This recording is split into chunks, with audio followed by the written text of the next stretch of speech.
Thank you for plugging into this Family Life News podcast, streaming issues-driven, family-focused news.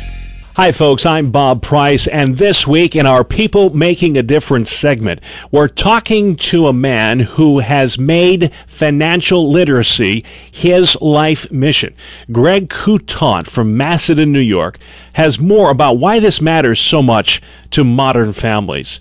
Here's some of our conversation. We deal in the news so much with the deficit problem, the crushing debt in our country right now, and a lot of times it gets lost in the sauce. And when you say something, Greg, like $15 trillion in debt, kind of your eyes just glaze over. You really don't know how to comprehend that.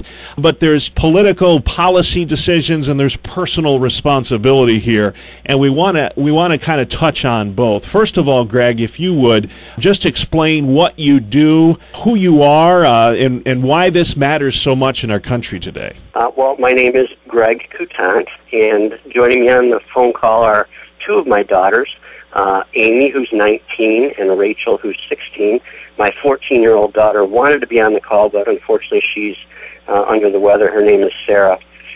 So what I do is I'm trying to focus on how we can prevent financial bondage in adults.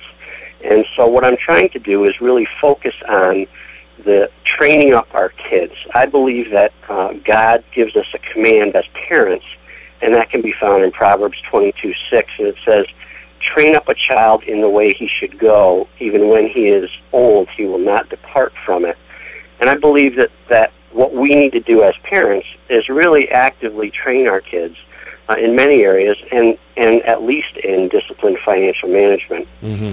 So that's what the Finance for Kids program, which I've developed, actually does, is it helps parents to train their kids in disciplined financial management. And we do that by helping parents to train kids to have good financial and money habits. You know, a lot of us with young kids in the home, and I know, Greg, yours are a little older, you know, we just, sometimes we don't think about these things. We're so just trying to get through the day, and you don't need to be a certified public accountant either to teach your kids sound financial policy, do you? No, you really don't. As a matter of fact, you know, one thing that I talk about in my seminar is that this isn't rocket science.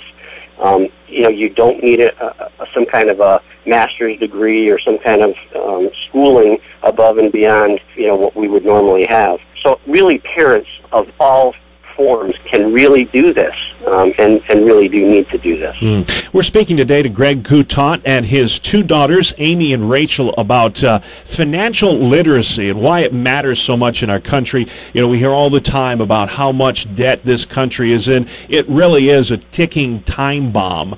I want to ask your daughters, Amy and Rachel, a little bit. Did you guys receive a lot of financial courses in high school or grade school, or was this something that you learned from your dad, what it means to be financially literate? It was really mostly my dad who really taught us, really from an early age, how to manage our money. You know, even when it was just a couple dollars allowance when we were little. And it's really helped me because I haven't had to, like, all of a sudden get used to being financially responsible. He's just taught me that as I've gotten older. And, you know, I feel a lot better about my future because I feel like now I'm better prepared for when I'm on my own, that I'll know how to handle my money. I don't know about you, Greg, but, you know, when I was in high school, they didn't really teach this or stress this, how to write a check or how to keep a checking account or any of that stuff, even in the business classes. Do you wish that schools would do more to teach kids financial literacy, or is this something the parents really need to grasp and understand and take hold of? Well, I think that schools can have a role in teaching financial concepts. The challenge for schools, quite honestly, is that in order to really grab a hold of this as a kid and to learn how to implement disciplined financial management, you have to have your own money, and then you have to have somebody who can hold you accountable. And that's kind of challenging for the schools. So really the parents need to take control of this particular aspect of training. You know, when it seems like a simple principle, but it's kind of lost on the policymakers in Washington, is that you can't spend what you don't have. That's right. What's the inherent danger when we talk about raising the debt ceiling and all of this and deficit spending and the rest of it? What is this teaching our kids? Well, it really is teaching our kids that they don't have any limits, that they can spend what they want and when they want, and they're not necessarily viewing, at least from when you talk about government spending, they're not necessarily seeing the consequences yet. But the consequences will come. And when we translate that into our own personal finances, when we start getting into debt and into financial bondage from not being able to manage our finances properly, there's significant consequences that include, from a Christian perspective, you can't invest in God's kingdom as much as you'd like to.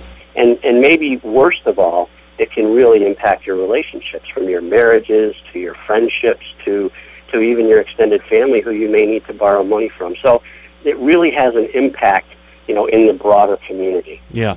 I want to compliment you, Greg, on bringing your daughters into this conversation, because I think they can speak to young people maybe with even more authority than us old guys can, as far as why money management matters so much. I'll ask them again, Amy and Rachel.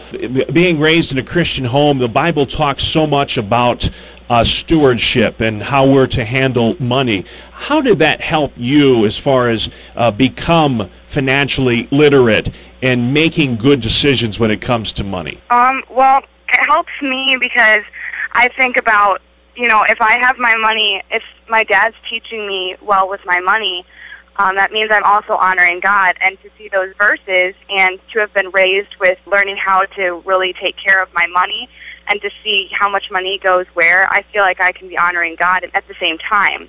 My dad has always had us set aside money for tithes, and to be doing that helps me realize that, when I get older, I'll be able to set aside money for God, and I won't be forgetting about that area of my life. Amen. It's called Finance for Kids. Is this how is this available for our listeners, Greg, this program that you've put out? Well, you can get to me through my website, which is at disciplined, with a D on the end, disciplinedfinancialmanagement.com. And I will be speaking at a free seminar at the used curriculum sale through Family Life Network, and that's going to be happening on June 12th. And I'll be speaking from 7:30 to 8:30 right at the Family Life Network Center. Well, I tell you, a lot of folks with young kids will say, well, this doesn't really pertain to me. My kids aren't really at that age yet where they could understand or comprehend finances.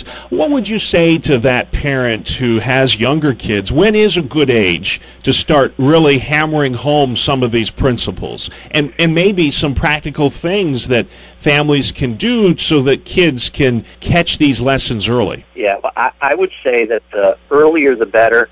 Probably the thing that would trigger getting started is, can this child read relatively well? Can they add and subtract? Those kinds of things. Can they grasp the concept of putting money aside in different areas? I tell people maybe from 5 or 6 years old is really a good time to get started. And again, the key from my perspective is we've got to get into the hands of our kids. We've got to get them money so that they can start managing it.